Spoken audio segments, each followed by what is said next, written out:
Mon intention avec cette conférence, c'est de pouvoir partager avec vous en quoi cette sociocratie, c'est important aujourd'hui. Nous disons, on entend dans les médias assez souvent quand même qu'on est en train de vivre une crise. Une crise avec plein de dimensions. Une dimension économique, une dimension sociale, une dimension écologique. Je me dis, waouh, c'est un peu complètement énorme, ça peut paraître aussi complètement écrasant, on peut être complètement perdu devant tous ces enjeux auxquels on a à faire face. Et donc, voilà. Mais c'est pour ça que ça peut être assez utile d'aller chercher des choses qui peuvent nous aider en tant qu'humains pour faire face à toutes ces choses-là. Par exemple, il y a Edgar Morin qui qualifie cette crise de civilisation. Donc, c'est pas petit ce qu'on vit. On dit, ah ouais, voilà. Il y a une journaliste qui disait, en parlant d'un nouveau livre d'Edgar Morin, qui disait c'est le socle même de nos valeurs, de nos croyances qui vacillent. Il y a aussi Patrick Vivray qui a écrit des livres avec Edgar Morin qui dit qu'avec tout ça, c'est vraiment une crise de sens de la vie, de vivre ensemble, qui maintient des personnes dans l'addiction de la consommation, de l'argent, du pouvoir. Mais est-ce que c'est ça vraiment fondamentalement qui nous rend heureux? Voilà, il donne d'autres exemples. Vous savez qu'il a fait un énorme travail sur le PIB, sur les indicateurs de richesse. Qu'est-ce que le PIB reconnaît comme richesse? Comment c'est fabriqué? Il donne un exemple très simple et il dit, voilà, avec le naufrage de l'Erika, le naufrage de l'Erika, ça fait augmenter le PIB. Ah tiens, c'est bizarre ça. Et puis par contre, dans la grille d'évaluation du PIB, qui évalue la richesse nationale, les bénévoles, tous les bénévoles qui ont nettoyé les plages après l'Erika, qui ont pris tous les oiseaux qui étaient mazoutés, etc., eux, ils sont considérés par cette grille d'évaluation comme inactifs, improductifs. Ils n'existent pas.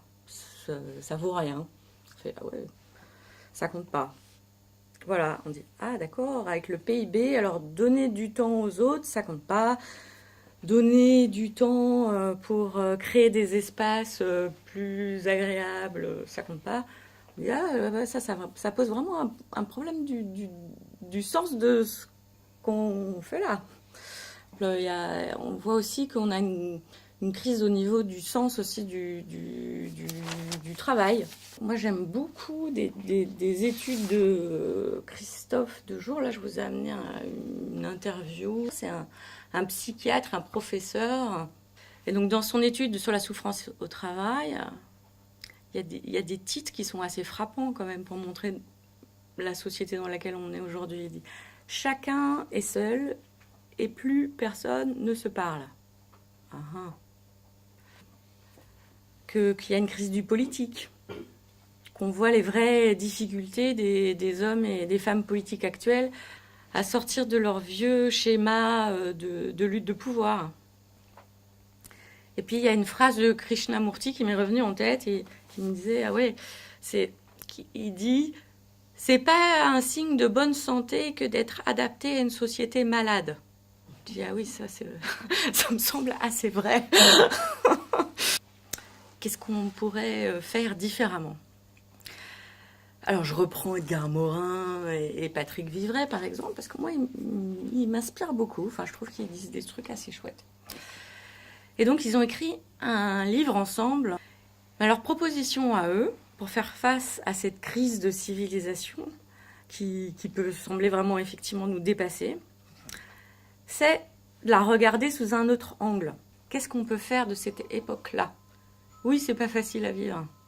Mais de voir aussi que ça peut être un moment de transformation, un moment de mutation. Patrick Vivray, il dit aussi complètement de métamorphose.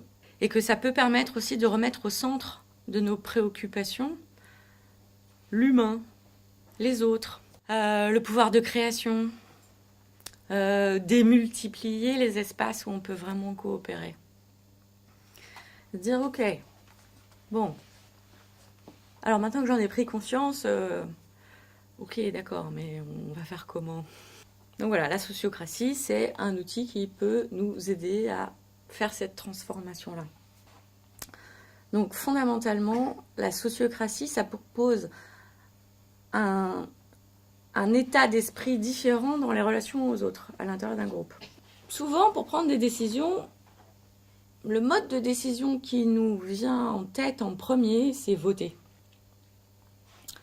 En fait, en sociocratie, on dit que voter, ça peut être parfois, pas toujours, mais parfois ça peut être la domination de la majorité sur une minorité. Il y a quelque chose qu'on a vécu tous. L'exemple le plus frappant, c'est les élections présidentielles, où aujourd'hui, il y a un président qui est élu à 51, 52%. Bah oui, c'est normal, ça, c'est ça la démocratie. Ah oui, ça fait pas vraiment une union dans la société, ça fait 51 des personnes qui imposent leur choix à 48% des autres. Puis quand je dis 48% des autres, ça compte pas tous ceux qui n'ont pas voté du tout ou, ou qui ont voté blanc. Et donc ce qui est intéressant dans le mode de décision de la sociocratie, c'est que ça renverse un peu tout ça. Donc ça s'appelle le consentement. Et on apprend petit à petit à construire une décision ensemble avec les différents points de vue. Le processus sociocratique est un processus de décision.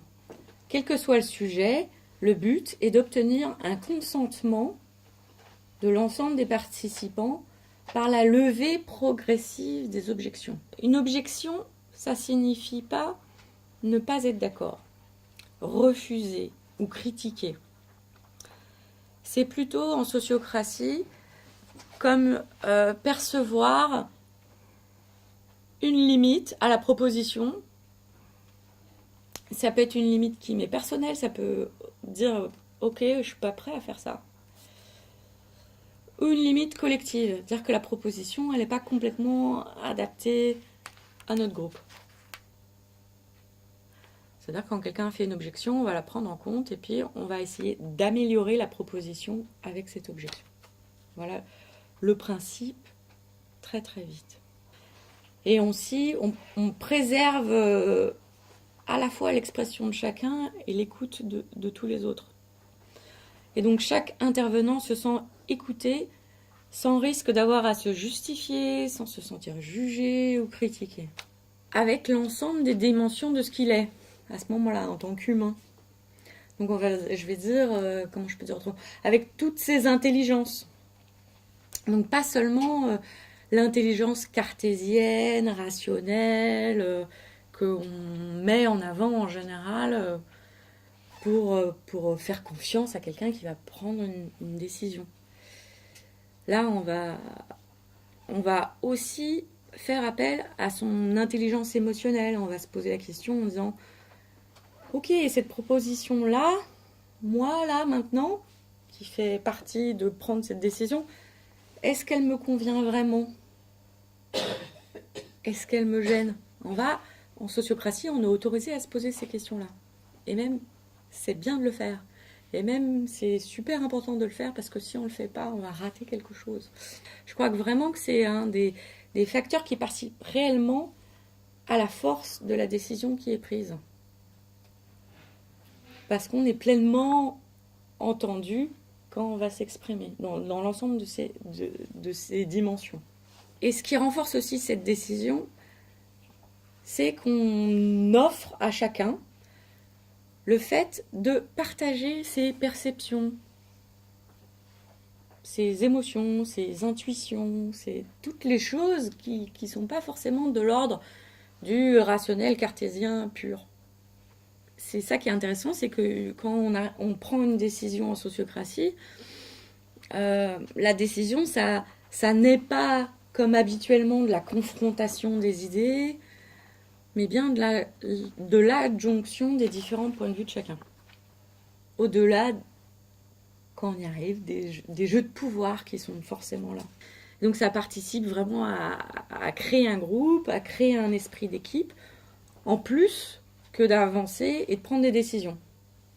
Bon, c'est pas forcément évident, vous voyez, à vivre et à réaliser. Donc on voit bien que c'est aussi un véritable apprentissage et qui a besoin aussi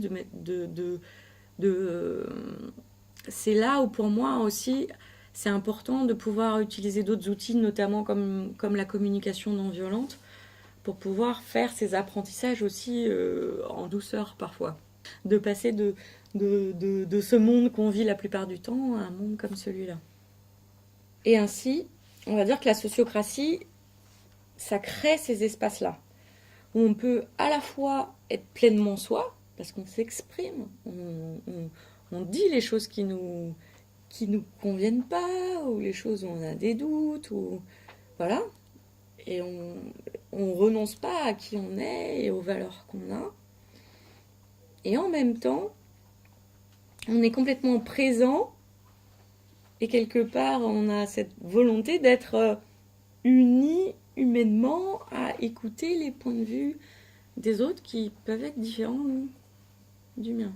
Une bonne décision, c'est celle qui va respecter les limites de chacun, les tolérances, qui va remplir aussi les besoins de chacune des personnes. Surtout des personnes qui auront à vivre avec les conséquences de cette décision. Et c'est pour ça qu'en sociocratie, toutes les personnes qui vivent avec les conséquences de cette décision sont invitées à la prendre. Et vont pouvoir dire quelque chose. Ça, c'est un type d'organisation pyramidale que vous connaissez. Donc là, on voit que déjà, rien que dans la structure, ça crée de l'affrontement entre les gens. Et puis aussi, on voit que pour le chef, du coup, il y a plein de gens différents qui veulent tous lui donner leurs super idées.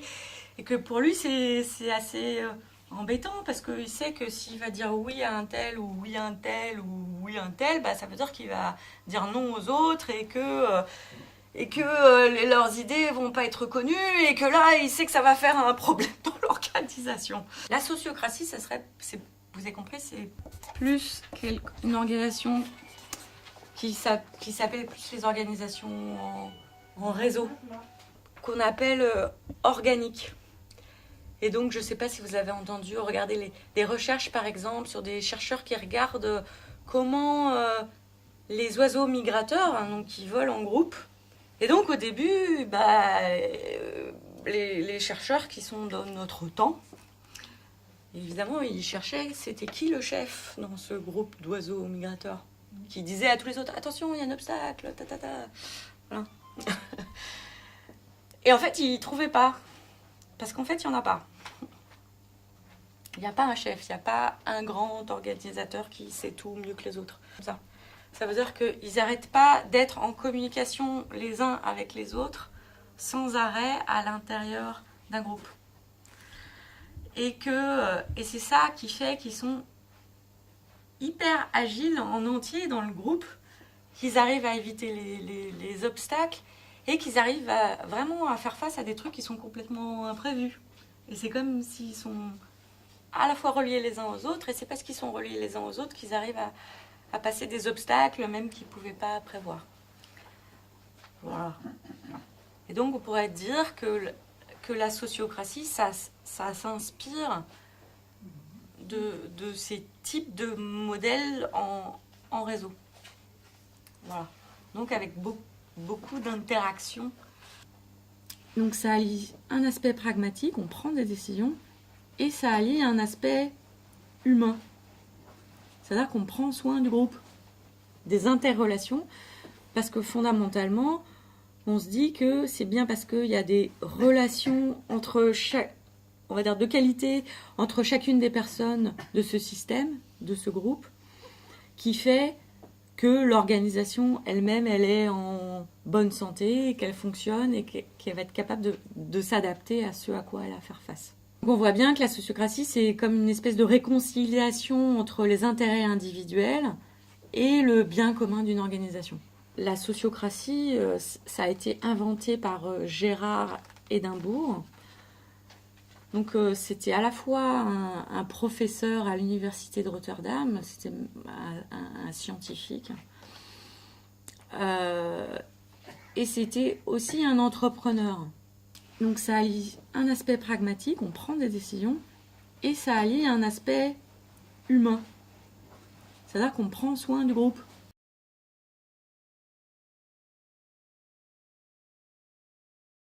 La première chose à faire, parce que c'est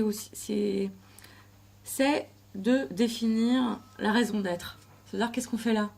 Et donc on voit bien que c'est l'énergie, que c'est le moteur qui fait fonctionner l'organisation. Et donc le révéler, prendre le temps de l'écrire, prendre le temps de discuter de ça. Et en fait, quelque chose qui est vraiment fondamental parce que c'est ça qui nous raccroche, c'est ça qui nous met en marche.